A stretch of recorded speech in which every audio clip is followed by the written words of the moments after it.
वैसे तो ये एक आइलैंड के बीच में एक आम सा डोम लगता है, लेकिन इसके अंदर एक ऐसा राज छिपा हुआ है जिससे कि पूरी दुनिया पर बहुत बुरा असर पड़ सकता है। और ऑब्वियसली एक खाली आइलैंड के बिल्कुल बीच में इतने बड़े कंक्रीट के सर्कल का होना एक बहुत ही अजीब बात है। आखिर ये क्या हो सकता है? तो आप सुनने के लिए तैयार हो जाइए, क्योंकि अब मैं आपको इस डोम में छुपे हुए जिस राज के बारे में बताने जा रहा हूँ वो शायद पूरी दुनिया को तबाह कर सकता है।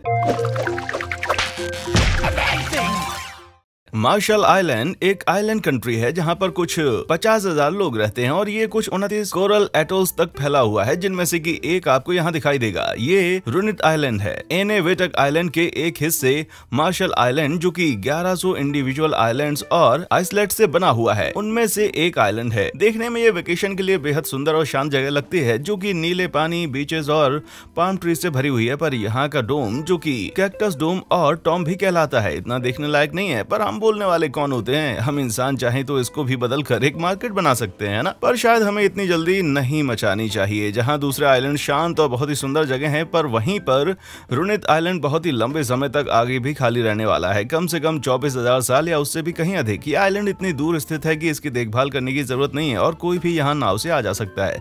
लेकिन अगर मैं वहां पर होता तो अधिक समय तक वहां पर घूमना पसंद नहीं करता। आइलैंड का डोम कैक्टस टेस्ट के क्रेटर में बनाया गया है। 1958 में रुनित आइलैंड पर एक परमाणु परीक्षण किया गया था। परमाणु विस्फोट के बाद वहां एक बहुत बड़ा गड्ढा हो गया और वो खाली गड्ढा कैक्टस और अन्य न्यूक्लियर टेस्ट से उत्पन्न होने वाले रेडिएशन कचरे से भर गया था। और ये न्यूक्लियर टेस्ट 1946 और 1958 के दौरान हुई कोल्ड वॉर में यूएस के द्वारा करवाए गए थे। अनफॉर्चुनेटली जैसा कि प्लान किया गया था, इस डोम को नीचे तक पूरा कंक्रीट से भर दिया जाएगा। ज्यादा कॉस्ट की वजह से इस आइडिया को ड्रॉप कर दिया गया और साथ ही एटोल्स, कोरल्स, जो कि एक बहुत ही गीला पदार्थ है, इसका मतलब है कि इस डोम के अंदर जो भी रेडियो एक्टिव चीजें थी वो सारी धीरे धीरे करके नीचे से लीक होने लग गई। और इससे भी बुरी बात तो यह है कि सारे रेडियो एक्टिव गंद को एक डोम के अंदर बंद करके रखना बहुत ही ज्यादा ग्लोबल वार्मिंग फैलाता है। और क्योंकि 1950 में कोई भी इस चीज के बारे में नहीं जानता था, तो इस पर ज्यादा ध्यान नहीं दिया गया।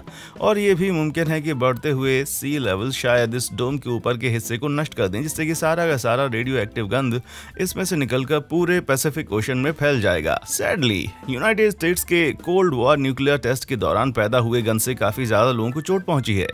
बिकिनी एटॉल ऑपरेशन कैसल में हुए एक ब्लास्ट ने रेडियो एक्टिव गंद के बड़े बड़े बादल हवा में छोड़ दिए थे। और सरप्राइजिंग बात यह है कि साइंटिस्ट के द्वारा एक्सपेक्ट किए गए गंद से ये काफी ज्यादा था। इस समय पर सिर्फ न्यूक्लियर इंजीनियर्स ही वो लोग नहीं थे जिनकी कैलकुलेशंस गलत हो गई थी। साथ ही वेदर फोरकास्ट, जो कि तब भी इतने ही एक्यूरेट थे जितने कि ये आज हैं, उन्होंने अनुमान लगाया कि वहां चलती हुई हवाएं इन बादलों को खाली जगहों से दूर ले जाएंगी, जबकि असल में ये बादल और ज्यादा फैलता चला गया। रॉन्ग लीप और यूट्रिक एटोल्स तक जा पहुंचा। यूएस गवर्नमेंट को भी यहाँ से लोगों को निकालने में बहुत ज्यादा देर हो गई। इसी के साथ वो लोग जिनको कि ये बोलकर बिकिनी के आसपास के एटोल्स में भेजा गया था कि वो टेस्टिंग के बाद अपने घर वापस जा सकते हैं, वो भी इन रेडियो एक्टिव वेसल्स की वजह से कभी भी अपने घर वापस नहीं जा सके। सबसे बुरी चीज तो ये थी कि यूएस ने सोचा कि इस रेडिएशन का असर उस आइलैंड पर रह रहे लोगों पर एक्सपेरिमेंट करके देखा जाएगा, और उन्होंने इस चीज को एक सीक्रेट प्रोजेक्ट बना दिया, जिसमें कि उन्होंने विक्टिम से बिना पूछे या उनको बिना बताए उन पर मेडिकल एक्सपेरिमेंट कर दिया। सिर्फ मार्शल आइलैंड पर रहने वाले लोगों को ही इन न्यूक्लियर टेस्ट से दिक्कत नहीं हुई। इनके साथ साथ कई सारे जापानीज मछली पकड़ने वाले भी रेडिएशन पॉइजनिंग से बीमार हो गए, क्योंकि ये ब्लास्ट के समय पर उसी जगह पर मौजूद थे। उनकी पूरी शिप रेडियो एक्टिव एश से भर गई और कईयों ने तो उसी समय पर एक्यूट रेडिएशन सिकनेस के सिम्टम्स देखने शुरू हो गए। बाद में एक मछली पकड़ने वाले की हेपेटाइटिस से मौत भी हो गई, क्योंकि शायद उसने अपने रेडिएशन पॉइजनिंग का इलाज कराते हुए गलत इंजेक्शन का इस्तेमाल कर लिया था। और फिर यूएस मिलिट्री मेंबर्स को वहां पर रुनिट आइलैंड का एक साफ सफाई और ओमिनस डोम का निर्माण करने के लिए भेजा गया था। फॉर्मर सर्विसमैन जिम एंड्रोल, जिनको 1970 में एनेवेटक एटॉल पर सफाई करने का काम के लिए भेजा गया, उनका कहना है कि उन्हें और उनके साथियों को वहां की रेडियो एक्टिविटी के बारे में नहीं बताया गया था, बल्कि उन्हें ये बोलकर गुमराह किया गया था कि वो पैसिफिक के एक सुंदर बीच पर जा रहे हैं। उस समय प्रेस कवरेज में यह कहा गया था कि यूएस आर्म्ड फोर्स के जवान उस अजीब रेडियो एक्टिविटी कचरे की सफाई करके उस आइलैंड को सुंदर जगह बनाने का काम कर रहे थे। और जब जर्नलिस्ट वहां पर अपने टीवी कैमरास के साथ पहुंचे तो उन्हें रेडियो एक्टिविटी सूट पहनकर काम करने वाले लोगों की फुटेज मिली। हालांकि एंड्रोल का कहना है कि ये सब कैमरास के लिए किया गया एक शो था। उनका दावा है कि असल में रियल वर्कर्स कोई भी विशेष ट्रेनिंग नहीं दी गई थी, उनको उनके स्टैंडर्ड वार्म वेदर वाली यूनिफॉर्म ही दी गई थी, जिसमें शॉर्ट्स और टी शर्ट शामिल थी। उन्होंने ये भी बताया कि कैसे उन्होंने वहां पर एक न्यूक्लियर टेस्ट से मलबे के टुकड़े को उठाया, जो कि शायद प्लूटोनियम वेस्ट था, और उन्होंने उसको कचरे के बॉक्स में भी डाला, जिसको कि बाद में डोम में फेंक दिया गया। डिक्लासिफाइड डॉक्यूमेंट से पता चलता है कि वाशिंगटन के अफसरों को आइलैंड उनके रेडियो एक्टिविटी लेवल्स का पता था। हालांकि उन्होंने दावा किया कि आर्म्ड फोर्सेस पर्सनल को प्रोटेक्टिव गियर दिया गया था और उन्हें कोई भी खतरा नहीं होना चाहिए था। लेकिन जिम एंड्रोल एक अलग कहानी बताते हैं। उनका कहना है कि वहां कई सालों से एनवेटक में थे और रेडिएशन के संपर्क में आने की वजह से उन्हें कई हेल्थ प्रॉब्लम्स हुई थी। एंड्रोल का यह भी कहना है कि वो कई अन्य एनवेटक दिग्गजों को जानते हैं जो कि स्वास्थ्य समस्याओं से पीड़ित हैं। उनका मानना है कि ये बीमारियां उन्हें तब हुई थी जब वो मार्शल आइलैंड में थे और उनके पास अपने मुद्दों पर ऑनलाइन बात करने के लिए फेसबुक ग्रुप भी है। ये सबसे ज्यादा दिक्कत वाला है क्योंकि यूएस गवर्नमेंट उन हथियारधारी लोगों को जिन्होंने इस एटोल पर काम किया है उन्हें एटॉमिक वेंचर्स नहीं मानती और गवर्नमेंट के हिसाब से इसका मतलब है कि रेडिएशन की वजह से हुई हेल्थ इश्यूज के लिए उन्हें कुछ भी पैसे नहीं मिलेंगे। गवर्नमेंट का कहना है कि इन्होंने जो सुरक्षा के लिए चीजें की थी वो बहुत ही अच्छी थी और एनवेटक में जो भी 40,000 ट्रूप्स रेडिएशन की चपेट में आए थे वो बताई गई खतरनाक रेडिएशन लेवल से कम था। उनका यह भी कहना है कि सफाई में शामिल हुए वेटरन को बाद में कोई भी बीमारी रेडिएशन से संबंधित नहीं थी क्योंकि इन लोगों के पास दूसरे एटॉमिक वेटरन जैसे हेल्थ कवरेज नहीं थे। इसलिए रनिट आइलैंड को क्लीन अप में शामिल काफी लोग आज भी हॉस्पिटल के बिलों से जूझ रहे हैं। शुरुआत में केन केसॉक एनवेटक में एक मिलिट्री एक्सचेंज चलाने के लिए बहुत ज्यादा एक्साइटेड थे। उस समय ये इनके सपने के सच होने से कम नहीं था क्योंकि वो हमेशा से ही पैसिफिक के एक खाली डेजर्ट में रहना चाहते थे।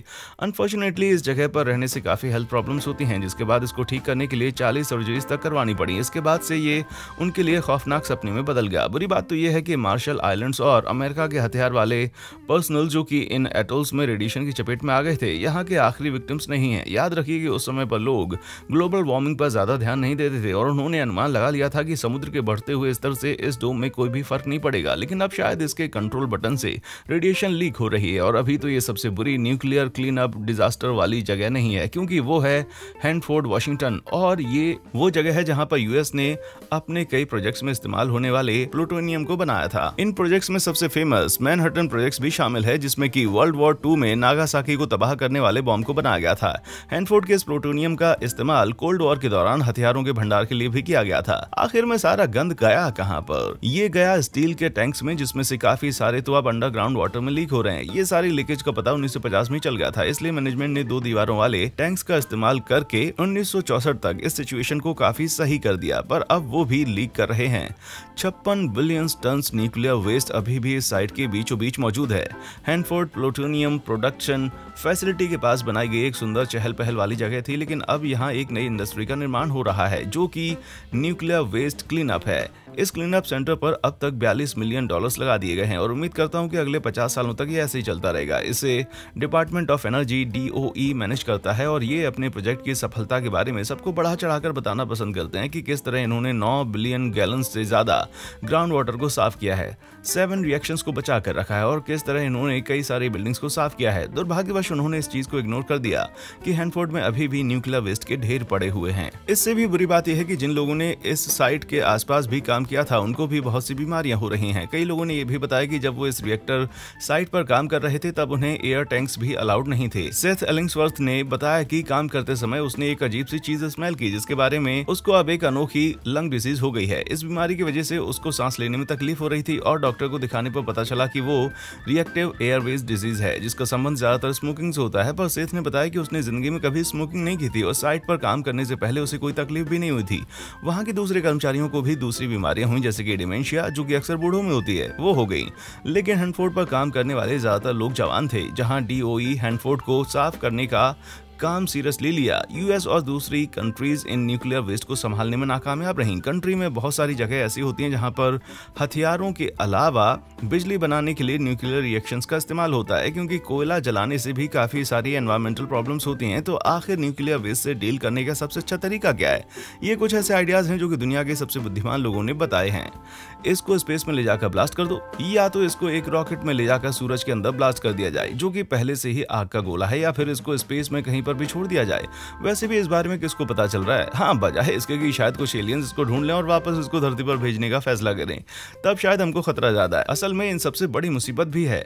एडवर्ड टेलर जिनको कि फादर ऑफ हाइड्रोजन बॉम्ब कहा जाता है, उनका मानना है कि न्यूक्लियर वेस्ट को एक रॉकेट में डालकर ब्लास्ट करवाना इतना हॉट आइडिया नहीं है। एक और सुझाव के हिसाब से किसी तरह सभी न्यूक्लियर वेस्ट को इकट्ठा करके अंटार्कटिका में फेंक देना चाहिए। इस तरह धीरे धीरे करके ये गंद अंटार्कटिका आइस शीट में मेल्ट होकर नीचे पहुंच जाएगा। जैसा कि आप सोच रहे होंगे। एनवायरमेंटल कॉन्सर्ट की वजह से एक इंटरनेशनल ट्रीटी ने एक आइडिया को मना कर दिया था, पर इसके लिए अंटार्कटिका जाने की जरूरत कैसे है जब हम इन न्यूक्लियर वेस्ट को कैंस में भर के समुद्र के गहरे फ्लोर पर रख सकते हैं या फिर टेक्टोनिक प्लेट्स के बीच में इनको डाला जा सकता है, बिल्कुल उसी तरह जैसे कि मेरे खुले पैसे सोफे के गद्दों के बीच में गुम हो जाते हैं।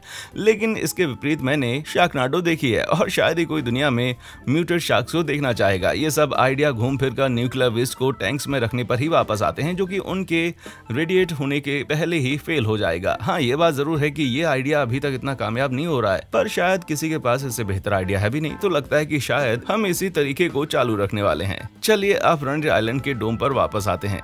क्या आपने कभी सोचा है कि अगर बढ़ते सी लेवल या तेज तूफान की वजह से डोम तबाह हो गया और रेडियो एक्टिव गंध पूरे समुद्र में फैल गया, तब हम क्या करेंगे? एक्सपर्ट को इस चीज की श्योरिटी नहीं है, लेकिन कईयों का मानना है कि शायद इससे ज्यादा असर नहीं पड़ेगा। कई साइंटिस्ट का मानना है कि ऑलरेडी इतना ज्यादा रेडियो एक्टिव गंध पानी में फैल चुका है, तो अगर वो डोम मार्शल आइलैंड के एटोल्स में लीक हो भी जाता है तो उससे कुछ ज्यादा फर्क नहीं पड़ेगा। दूसरे हाथ पर मुझे तो लगता है कि शायद टोर्नेडो से पहले हम रात में चमकती हुई शार्क्स का तूफान देखेंगे। इस बात के लिए मुझे हॉलीवुड को कॉल करके बताना चाहिए। दुनिया में ऐसी कौन सी चीज है जिसके विषय में आपको लगता है कि दुनिया को ध्यान देना चाहिए? मुझे इसके बारे में कमेंट सेक्शन में आकर जरूर बताएं। देखने के लिए शुक्रिया।